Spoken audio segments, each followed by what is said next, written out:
皆さんこんにちは、フーディーボーイです。今回はずっと行ってみたかったすごい予約困難店に密着してきました。それが新小岩にあって、予約はなんと半年から1年待ちで、1日1組しか受け付けていない究極の町焼肉です。こちらは店主の癖が強いとのことで有名ですが、料理人歴は70年超えで、こちらのお店も創業50年でありながら、未だにワンオペ営業を続けられているすごい方です。普通の人にはできないような仕入れと仕込みで、焼肉自体が群を抜いて美味しいので予約困難になるのも納得です。その店主の親父さんの知識、技術、熱い思いがあまりにもすごすぎて、本来は取材 NG のお店として有名ですが、なんとか OK してもらいました。そしてせっかく動画にするなら、得体が謎すぎる親父さんの1日について回ろうということで、仕込みが始まる朝5時から密着させてもらいました。親父さんの料理人歴70年越しの全てが詰まった超貴重映像となりますので、ぜひゆっくり見てください。それでは本編へどうぞ。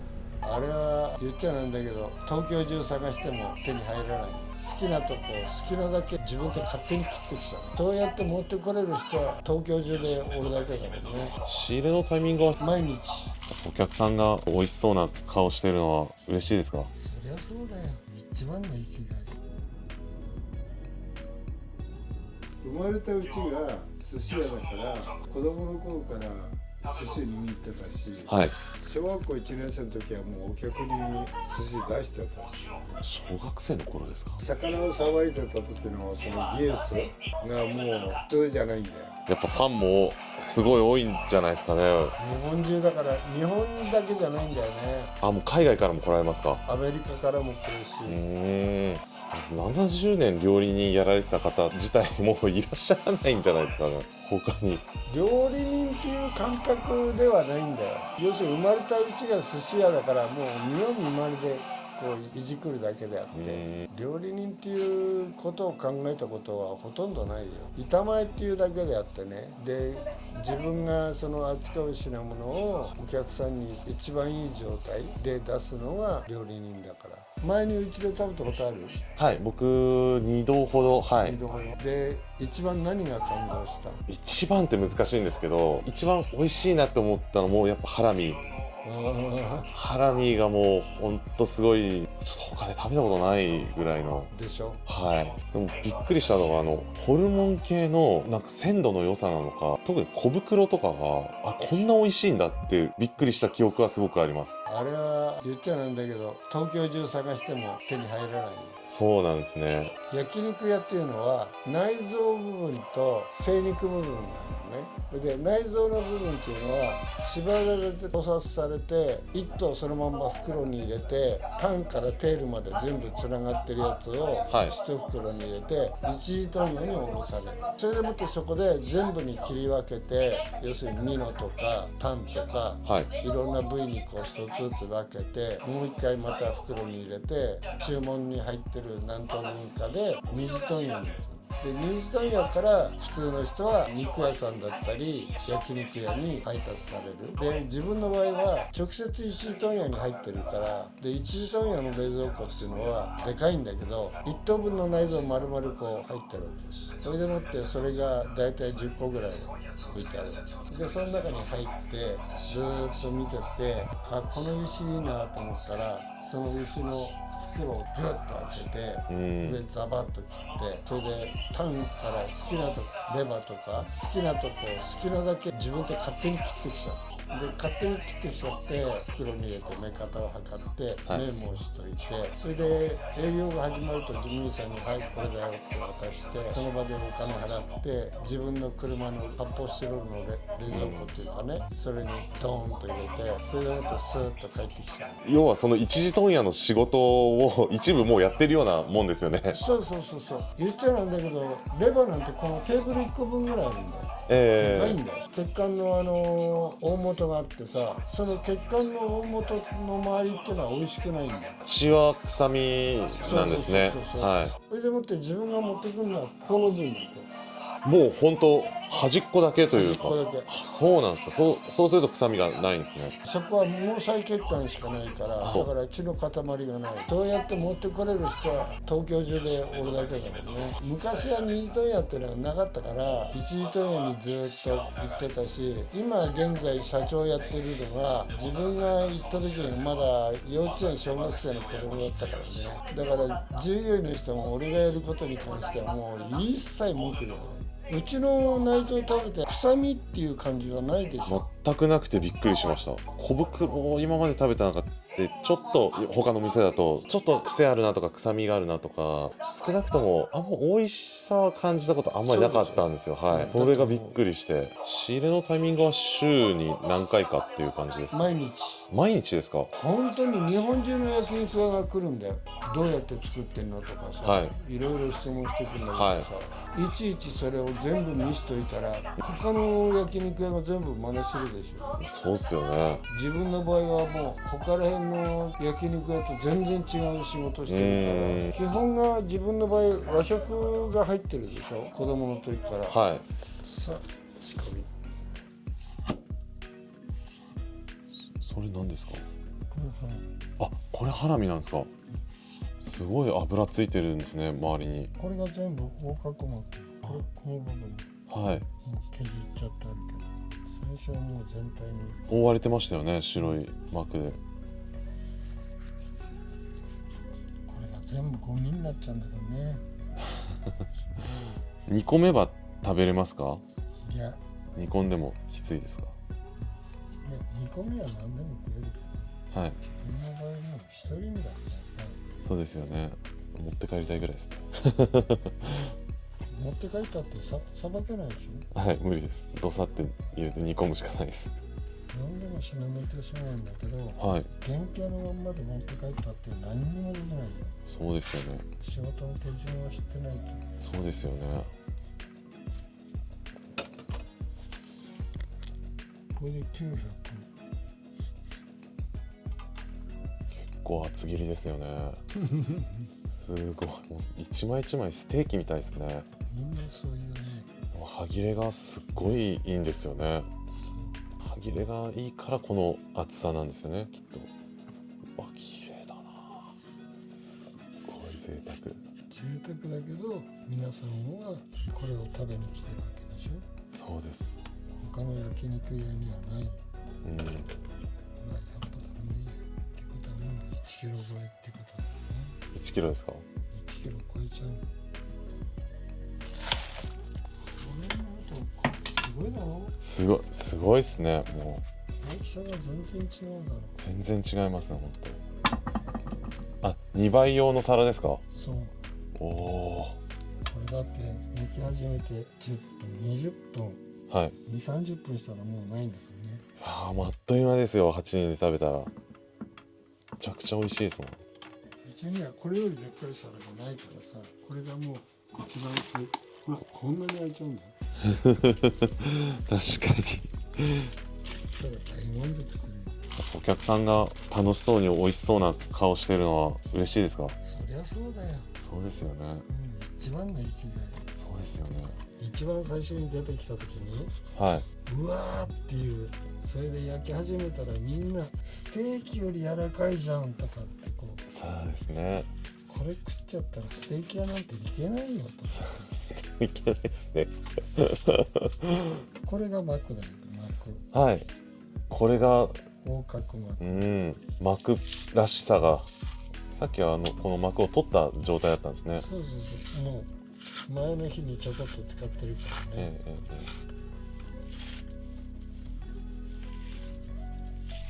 こんだけの量食べるんだから、今日はあんまり食事旺盛に取らない方がいいよ。はい、言ってあります。参加者の人にはたくさん出てくるんでお腹空かせてきてくださいって。ハラミってでも横隔膜で覆われちゃってるんで、どうやっていい悪いが分かるんですかね。この感覚。持った感覚ですか？持った時の柔らかさの感覚ですか？柔らかさじゃない、硬さ。あ、硬さ。あ、身の詰まりみたいな。そうそうそう。はあ。柔らかいのはダメだよ。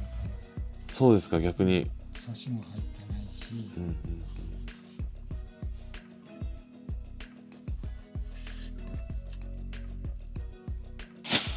ごい迫力ですね気持ちいいですよ。はいみんなのリアクションも楽しみですね。これ何キロぐらいなんですか？1キロは超えてますよね今の。約2キロ。約2キロ、2倍ですねまずはハラミ。いきなりこちらの名物が出てきます。すべてのハラミの中でもここのハラミが一番うまいという人も多いです。量もすごいですが、この厚切りなカットを何枚も何枚も頬張るのは幸せでたまりません。そして何枚もあるのでいろんな焼き加減を食べ比べできるのもいいですね。個人的にはミディアムレアぐらいが好きで、表面が軽くカリッとするぐらいに仕上げると表面をサラサラと流れる油、その後すぐに噛み締めた時に肉汁が出てきて最高にうまいです。食感としては表面がカリッとした後に肉汁がジュワッと出てきて、その後柔らかい繊維がほどけるようにホロホロと剥がれていきます。こちらでは必ず和牛のハラミを使っているので、素材がいいのはもちろんのこと、程よく熟成させているからか筋肉の繊維も柔らかくなっているのではないでしょうか。このハラミを味わうためだけでもいいので、一生に一度はこの感動を味わってみる価値大いにありだと思います。こっからね、これからタンやるんだけど、おじさんのやり方は普通のと違うから。このタンはやっぱさばき方はもう秘密だらけってことですか？だらけ。タンをこうやって横に切る人はいないから。日本中の焼肉屋を探しておってこうやっておじさんみたいに縦に切ってる焼肉屋はない。この切り方してるの見たことないですね。でも大体輪切りでしょ。輪切りです。もう縦にこそうう水平にじゃなくて、はい切ってるだけで。そうですよね。その切り方も決して悪くないんだけど、うんうんおじさんから言うと外国製国産の黒毛和牛じゃないってこと。黒毛和牛はね原価が高いから、だからタン先まで全部使わないと元が取れない。なるほど。ある意味こう油がまばらになるような切り方をあえてされてるっていう感じですか？油というかこうタン元だけ切っちゃうとかじゃなくて。だからタン元だけ切ってるのは輸入品が多いんだよ。へえ。タンも前沢なんですか？そう。全部1等分丸々ついてるから。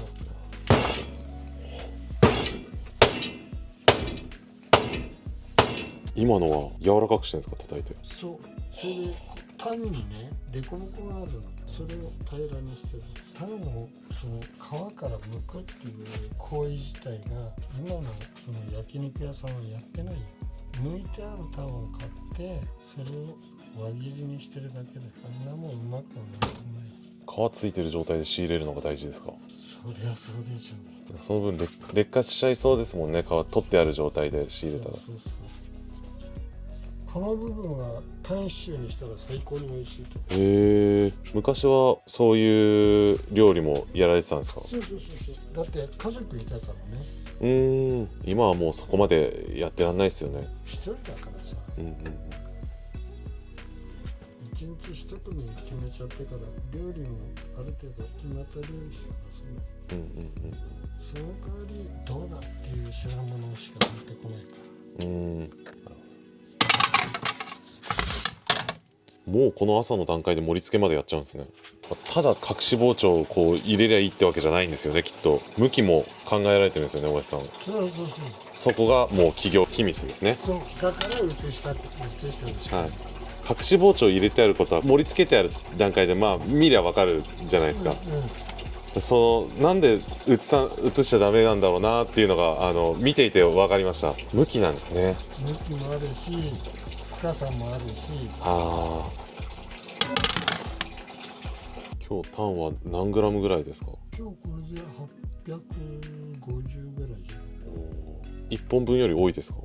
いや1本分ぐらい。大体1本なんだけど、お客さんによってさ、6人で来る方もいれば8人で来る方もいろいろでしょ。だからその時によってほら量が変わっていくじゃない。そうですよね。小野さんまで目方にいちいち執着してないから。要するに持った時にきれいに盛れてれば、それだけで十分。そうですよね。穴開いてるの嫌でしょ。そうですね。なんかちょっと寂しい感じがありますよね。やっぱり見てるだけでも隙間がちょっとずつ埋め尽くされていくのをワクワクするんで盛り付けって大事ですね。これで皆さんが柔らかく食べられればそれが一番でしょ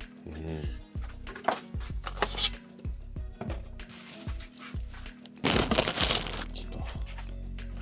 次はタン。こちらは特殊なカット。なおかつ見ての通り隠し包丁が無数に入れられているので、普通の焼肉屋さんとはやはり全く異なる味わいでびっくりします。タン元と言われるタンの根元の一番脂が乗っている部位からタン下まで、この一皿の中でいろんな部位を楽しめるようになっています。高級な焼肉店なんかに行くとタン元しか出しませんっていうところもあるとは思います。こちらでは和牛のタンを使っているというのもあってか、タン下であっても味があって美味しいです。そしてタン下に近づけば近づくほどコリコリとした弾力のある味わいになっていきますが、隠し包丁によって食べづらさは全くなく、歯切れが良く程よい食べ応えです。それなんですか？これをハツか。このハツだってね、こんだけ綺麗に切る人は表も裏も油ついてないでしょ。はい。全部ゴミ箱入って油は取った方がいいんですね、ハツの。る。いや、それは好き好き、その店によっておやすさんはもう綺麗にトリミングする派なんですね。やっぱり食感の問題で、ちょっとブヨブヨしちゃうというか。油がついてるとその油が、ハツの油って硬いんだよね。次小袋ですか。そう。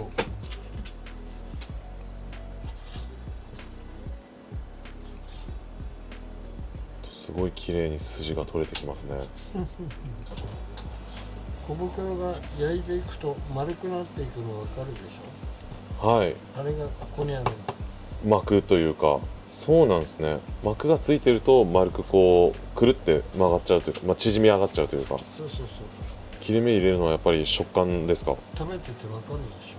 歯切れいいですよね。こういうとこなんかやってるとこないから、みんなぶつ切りにしてるだけであって、これもだから一種の秘密。皮目に細かく包丁入れてみたいな。ホルモンですよね。皆さん他のお店は結構いい加減にぶつ切りしてるだけだからさ。でもやっぱり食感の問題ですよね。そうそうそう。食べた時に硬くならないように。確かに噛み切れないゴムみたいなホルモンありますよね、他の店だと。むしろホルモンってそういうものっていう認識さえありますよね。そうだよね。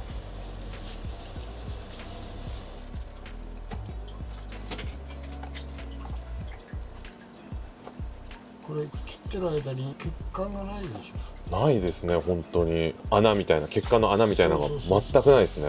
この部分を持ってくるのが大変だよね。あと切ってるだけでもうプリって音がしてて、うんすっごい新鮮そうでしたね。そう。今捨てたのはあれレバーですか？あ、もうちょっと古いレバーってことですかね。昨日まで。ああ、すごいですね。結構大胆にレバー、昨日までのやつはもうバンってやっぱ捨てちゃうんですね。あ、捨てちゃう。古いもの持ってるとね、もったいないっていう気持ち、それを持つとね、ろくな仕事ができる。これは内臓のタレ。あ、内臓のタレですか？うん。何入れてるかはもう秘密ですか？秘密って今塩と胡椒とごま油でも一般に出回ってないごま油。大白ですか？大白。高級な天ぷら屋さんとかで使われるやつですよね。そうそうそうそう。ただ俺が取引してるところは年間本数決まってるから普通の人には買えない。そしてこれが秘伝のタレですか？そうそうそう。これはまず作れないと思う。秘伝のタレはどんなものが入ってるかはもう秘密ですか？秘伝のタレをね、人によっても理解しない。どうしても自分の場合はね、和食がその頭に入ってるから。これもまた別のタレを今作ってるんですか？これはロースカルビ。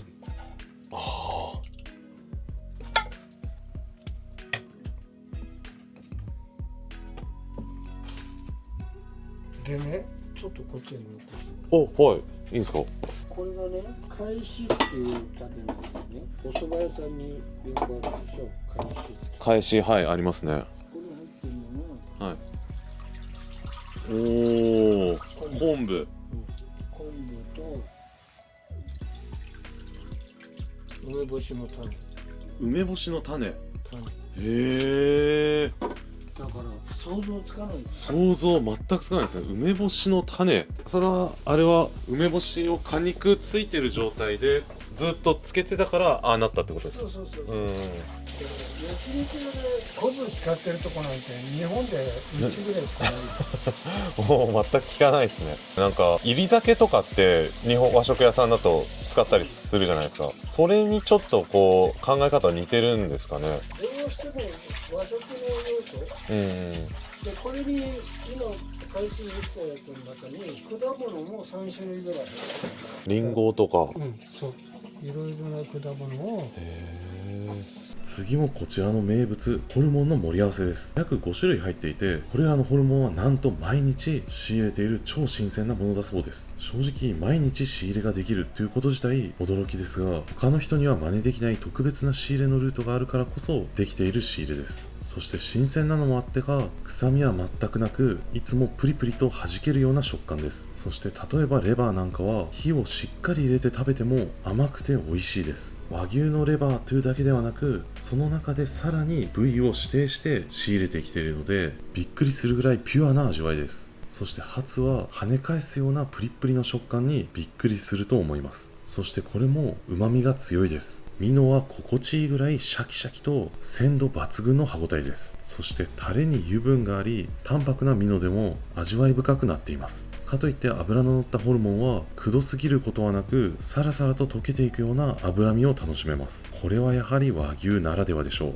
また一番びっくりしたのはこちらの小袋です。今までいろんな焼肉屋で食べてきた中で小袋を美味しいと思ったことはここを除いて一度もありませんでした。大体の小袋は臭みがちょっと気になったり、そうでなければ味がしなくてあんまり食べても美味しくないということが僕自身は多かったです。きっと皆さんの中でもそういう方は多いと思います。しかしこちらの小袋は鮮度のおかげもあってか臭みは全くありません。それでいてしっかりと旨味が感じられてすごいです。ここのお店の中で出てくるものの中で言ったら、ホルモンよりはそれは当然ハラミが美味しいとなると思いますが、他のお店のホルモンとの比較で言うと、このホルモンはかなりうまいです。食べ歩いている人こそこの違いはよくわかると思います。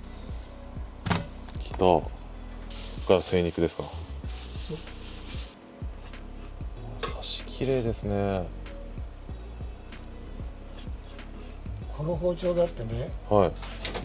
元はこれよりでかかったんだよ。へえ。あ、もう研いでちっちゃくなってってるってことですか。そうそうそう。何年選手ですか。これはもう40年ぐらいはしてるんじゃないかな。すごいっすね。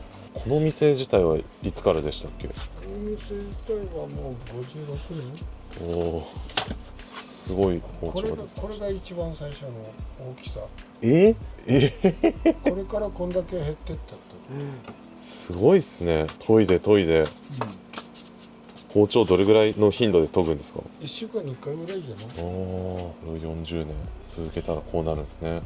包丁はね、いくら高くてもね、1本100万円として40年間使えたらはい。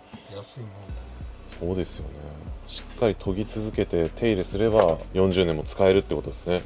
そう昔なんで今と全然物価違うとは思うんですけど、昔当時あの包丁はおいくらぐらいされたんですか。あれが100万円ぐらい。これは30万円ぐらいだったかな。結構な量ですね。ロース 500g。おお、これがあなた方の胃袋に入る。はい、ありがとうございます。これ結構熟成してるんですか、ロースは。おお、大体どれぐらい熟成されるもんなんですか。大体1週間だね。精肉に関してはやっぱりこうフレッシュすぎても食べ頃じゃないというか。精肉はフレッシュはダメ。どうしてもね、牛も死後硬直があるでしょ。はい。で、やっぱり死後硬直終わったお肉じゃないと。だからちょうど死後硬直終わった時に問屋から出てくるんだけど、はい。それでもまだ硬い。で、持ってきてから約1週間、はい。1週間寝かして。少し酸化熟成じゃないですけど、その方が旨味出るんですね。そう、これはカルビですか。そうです。カルビもやっぱ熟成されてるんですか。されてる。熟成もいっぱいすりゃいいってわけじゃないんですよね。やればやるほどいいってわけじゃないですよね。程よいっていうかな。今でこそ熟成とか本とかでいろいろ勉強できるっちゃできると思うんですけど、おやすさんは当時というかもう自分でやっていくうちにこれが最適なっていうのを見つけられたってことですよね。他の人にはできないよ。でこうやって触っていくわけ。はい。一個一個。そうするとこれが溶けるっていうこと自体が、はい、融点っていう油が溶ける温度っていう、それを見極めないと。では触って溶けやすい油を持ってる牛なのかどうかっていうのを見られてるってことですね。同じブランドの牛で同じ A4 とかでも全然やっぱ溶け方違うんですか？違う。今はだから冬場は東北の牛のがいいね。九州とかあっちは夏場にいいけど、冬場はどうしても東北。自分の場合は一番安心できるのは岩手の前沢牛ですか？それが一番安心できる。今日のカルビロースも前沢ですか？そう。タレに絡ませてるんですよ、カルビロース。そして最後にはカルビとロースの盛り合わせ。このタイミングで白米がようやくいただきます。このタレ焼肉と白米の相性は最高です。油がくどいわけでもなく、タレも味が濃すぎるわけではないので、ここまででお腹いっぱいになっていても不思議とどんどんバクバク食べれてしまいます。甘辛いタレ、そして和牛の脂、肉汁が焼け焦げたタレの香ばしさとともに口の中でいっぱいになって思わずうっとりするような味わいです。そこにさらに炊きたての白米の甘みが混ざり合ったら最高に幸せな感覚に包まれます。これカルビロース多めとかもできるんですか？できます。本当ですか？はい。ハラミ2倍カルビロース多めもいけるんですか？はい。ロースカルビうまかった。うまいっす、はい。もうやっぱりタレすごいっすね。皆さんいろんなところで焼肉食べたりするでしょ。うちが最初からスタートしたじゃないですか。最初のハラミから。はい。それでもって食べてみて感じ的にはどうですか？ロースカルビまで至るまでハラミから始まって、はい、タン食べて、はい、内臓食べて、ロースカルビ食べて、でこう順番で全部出るじゃないですか。はい、そうするともしあなた方が勝手に焼肉屋行った時に一番最初に注文するものはタンですかね？タンですよね。大体タンでしょ。そうですね。でおじさんはそれにはすごい不満持ってるわけじゃん。そうなんですか？それちょっと僕初めてお伺いします。タンもさ、上タンとか並タンとかいろいろ分かれてるでしょ。で余計なところでタン取ってるでしょ。おじさんはもう1本のタンを丸々使って全部出して、これでもって値段なんて上下ないでしょ。タンもよく包丁入れといて絶対硬くしないようにして、ああやって努力できて美味しく食べられるんだったらそのままでいいわけじゃん。別に無理にひき肉やなんかにする必要もないし。タンと喉がくっついてるところにお肉が1センチぐらいのこれぐらいのものがあるんだけど、目方的には400-500グラムあるから、それなんかは自分なんかゴミ箱ボーンと捨てちゃうから、筋の目がいっぱいこういろんな形に入ってるんですよ。包丁入れてもね、どうしても筋が残っちゃう。でもっておじさんはそういうめんどくさいものは全部ゴミ箱だからもうああいう部位はもういらないから全部ゴミ箱。今日うちが初めての人っていうのがいっぱいいるんだ。そうですね。すごいね。食べてみてやっぱ良かった。良かったです。ハラミとか多分人生で食べたハラミ間違いなく一番美味しいと思いますね。嬉しい。それは嬉しいっすよね。嬉しいっすよ。おじさん普通の人と違ってパチンコ出る台が分かるんですよ。それは何？ピンとくるんです違う。多分あなた方は理解しないと思うけど、パチンコ台のスタートチャッカーって分かりますか？釘2本、あそこのとこをこうやって触っていくんです。そうするとあったかい台がある。そういう台見つければもう全部当たるんですよ。その人わかんなそうですね。分かりますよ。神の手。もうちょっと待って。ハンドパワー。手の温度違う。ギュッと握ってみて。冷たい、あったかい。そんなちょっといいっすか？何が起きてるんですか？いや、こっちヒヤッとして、こっちすげえあったかいですよ。おお。ますよね。なんすかこれ？こっちが冷たいですよね。こっちは高いですね。どうやったんですか？不思議。おじさん子供の頃から調理場にいるじゃないですか。魚でも何でも左手で触るんです。で右手に出刃包丁を持ってこれでもってスースーってこう押さえてるんですよ。そうすると左手できるだけ冷たい方がいいわけです。夏場なんかは氷水につけといて、それでもってタオルにポンと触って、それから魚触る。それをずっと繰り返してたためにこっちが冷たくなる。これも修行の一つです。お肉の中にもね、みんなほらお肉の中にある油のことをサシっていうでしょ。サシが入りすぎてもお肉ってのは美味しくないの。英語はダメとか言います。英語ダメです。A4 が一番いい。そうそううんあ、そうなんですね。英語はどうしてもね、1キロは美味しい。すき焼きでも何でも1枚目は美味しいんだけど、それが3枚5枚になったら、もう飽きちゃって、おじさん言っちゃうんだけど、包丁研ぎが得意だったもんなせいで見習い期間が短く済んじゃったんですよ。おじさんがいたお店は大阪の梅田にある証券というお店なんですけど、24時間体制で調理場だけで60人いるんです。その中のチーフが3人いて、一番上のチーフにくっついたんですよ、おじさんたまたまね。それでもって洗い場にあった包丁をきれいに研ぎ上げて置いといたら、1本だけ出刃包丁があって、もともと魚屋だから得意分野でしょ。それきれいに研ぎ上げてスッと置いといたら、たまたまチーフの包丁でチーフが持ってって切り始めたんです。その後で来て、お前こんだけきれいに包丁研げて洗い場にいることね、俺についてこいって言われて、でついてったら、みんなもう60頭にして40代の人ばっかりのお店なんですよ。そこへ18のガキがチーフに呼ばれてスッてついてったら、お前俺のセコンドやるって言われて、だから2番手さんにチーフの言葉を伝えられないんですよ。チーフからすると、おいお前これやってくれとかってこう平気な会話で喋り始めるでしょ。チーフからこう言われたんですけどって言うと、その人に怒られる。お前はチーフのセコンドになったんだろ。セコンドはチーフのことを俺たちに教えるんだから命令しろっていう。30上ぐらいの人にとてもじゃない、そんなことできません言ってからやっぱり半年ぐらいかかったね。酸の部分をごくってこう飲むようにして「渡辺お願いします」その修行時代も大変でしたよ。それでもって2年経ったらチーフが逆に今度自分にね、東京帰って店5、6軒潰してこいって言われた潰してこいっていうのはお店を潰すんじゃなくてチーフを潰す。